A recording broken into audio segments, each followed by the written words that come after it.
Dans cette vidéo, nous allons voir plusieurs définitions utiles qui vont nous servir durant tout le reste du cours.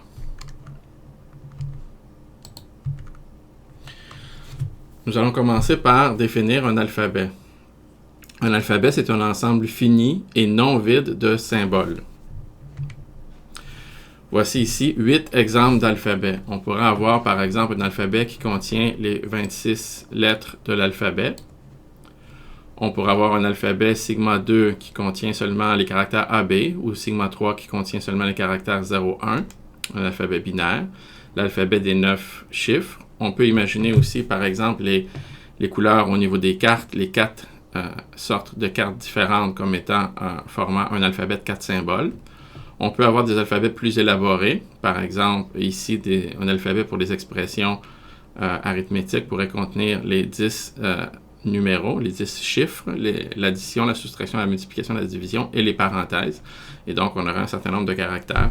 On peut imaginer des alphabets comme l'alphabet ASCII, qui contient soit 128 ou 256 caractères, dépendamment du modèle dans lequel on travaille. On peut avoir aussi comme alphabet l'ADN. Vous voyez ici, j'ai seulement 4 symboles. J'ai illustré ici l'ADN en utilisant le mot complet adénine,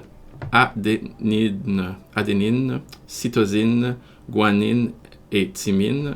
Je les ai exprimés en écrivant le mot au complet pour montrer qu'on peut avoir des symboles qui sont complexes. Ici, on a seulement 4 symboles, même si j'ai utilisé nos caractères pour exprimer chacun des symboles. On a vraiment ici seulement 4 symboles différents pour l'ADN.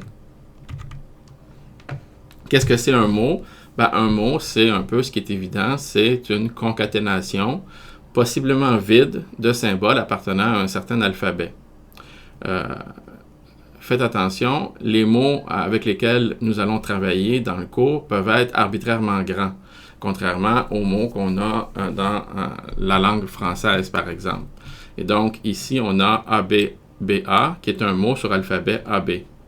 On va utiliser la lettre grecque minuscule epsilon pour indiquer le mot vide. Le mot vide, c'est un mot qui ne contient aucun caractère. Il est absolument essentiel de pouvoir avoir un mot qui contient aucun caractère. C'est très pratique. Par exemple, lorsque dans un formulaire web, on doit accepter certaines réponses dans un champ, on peut imaginer des cas où la bonne réponse serait le mot vide, c'est-à-dire absolument rien écrire, seulement laisser le champ vide. Et dans ce cas-là, on accepterait le mot vide. Donc, c'est important, lorsqu'on va vouloir parler plus tard de langage, de pouvoir avoir le mot vide. Sigma étoile va dénoter l'ensemble de tous les mots qui peuvent être formés sur un alphabet sigma. On a toujours le mot vide qui appartient à sigma étoile, peu importe l'alphabet sigma. Donc, sigma étoile, en général, est un ensemble infini de mots, évidemment, peu importe l'alphabet. Par exemple, sur alphabet AB, sigma étoile ici contient le mot vide, le mot qui ne contient qu'un caractère A, le mot qui ne contient qu'un caractère B, le mot AA, le mot AB, etc. à l'infini. Sur alphabet 0,1, on a exactement le même comportement. Remarquez que lorsqu'on utilise un alphabet plus sophistiqué, comme ici l'alphabet qui nous permet d'exprimer des expressions arithmétiques, par exemple, sur cet alphabet, on a le mot suivant, ici, une expression arithmétique qui est un mot qui appartient à sigma étoile, à l'ensemble de tous les mots possibles. Mais notez que l'ensemble de tous les mots possibles va contenir de façon générale des mots qui n'ont pas de signification. C'est-à-dire, par exemple, ici, le mot ouvre, ferme 25 plus 6 va appartenir à sigma étoile pour l'alphabet sigma 6. Encore une définition. Nous allons noter de cette façon la longueur d'un mot. La longueur d'un mot, c'est le nombre de caractères. Ici, W1, W2 jusqu'à WK sont des symboles. Et le mot W appartient à sigma étoile. Alors, la longueur du mot est égale à K. L'entier K est la longueur du mot W, c'est-à-dire le nombre de symboles dans W. Par exemple, ici, on a un mot de 4 symboles. le mot Allo qui contient 4 symboles. Une notation peut-être un peu plus nouvelle ici, on va noter de la façon suivante avec taille de W indice A, c'est le nombre de A dans W. Donc, taille de W indice A, c'est le nombre de A dans W. Par exemple, ici, dans le mot Yabadabadou, on a 4 A et on a 2 B.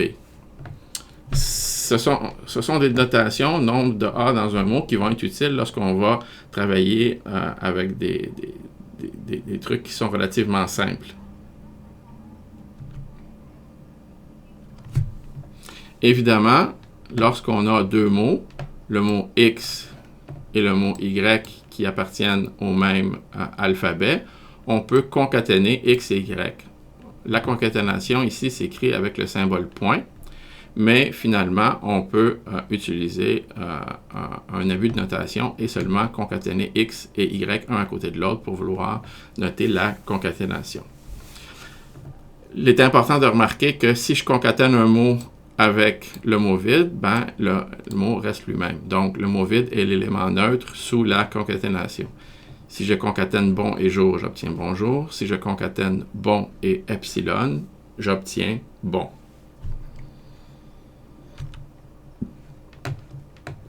Finalement, si on désire répéter la concaténation I fois, on notera W exposant I. W exposant I, quand W est un mot, signifiera toujours que l'on répète le mot W I fois. On pourra avoir par abus de notation W exposant 0 comme une répétition de 0 fois W et donc le mot vide. En fait, au niveau de la concaténation, nous allons souvent utiliser la notation suivante. Nous allons omettre le point lorsque le contexte suggère de façon évidente que XY est la concaténation de X et de Y.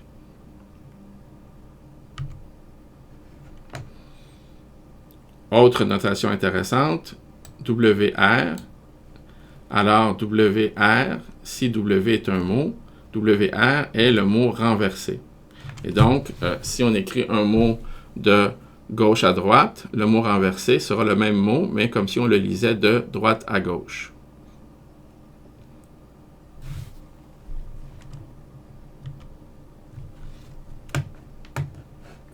Lorsque l'on travaille avec des mots, il va être important d'avoir une notion d'ordre. Donc, une notion d'ordre, c'est une notion qui est définie par rapport à l'alphabet. L'ordre lexicographique est très semblable à l'ordre du dictionnaire. La différence principale est qu'on commence par classer les mots par rapport à leur taille et finalement, on va classer les mots par rapport à l'ordre des symboles dans l'alphabet. Donc, pour avoir l'ordre lexicographique, ça nous prend un ordre, une relation d'ordre sur les symboles de l'alphabet. OK? Et donc, comment on va pouvoir définir l'ordre lexicographique? Bien, ici, j'ai décidé de vous le présenter de façon très, très formelle dans le document pour que vous voyez qu'on peut effectivement exprimer les concepts de façon avec une notation un peu mathématique qui nous permet d'avoir une explication très précise et très claire de ce que signifie ici la relation d'ordre lexicographique. On va dire que si un mot W est plus petit en taille et contient moins de symboles qu'un mot W', alors on va dire que le mot W arrive avant le mot W' dans l'ordre lexicographique. Par contre, si W et W' sont de même taille, alors si W est différent de W', ça veut dire qu'on va avoir une première position où les symboles sont différents. Si à cette première position, on a A et B et que A vient avant B, alors on aura que W arrive avant W'. Par exemple, si on a l'ordre standard que 0 vient avant 1 au niveau de l'alphabet sigma, on aura l'ordre lexicographique pour l'alphabet sigma qui est le suivant.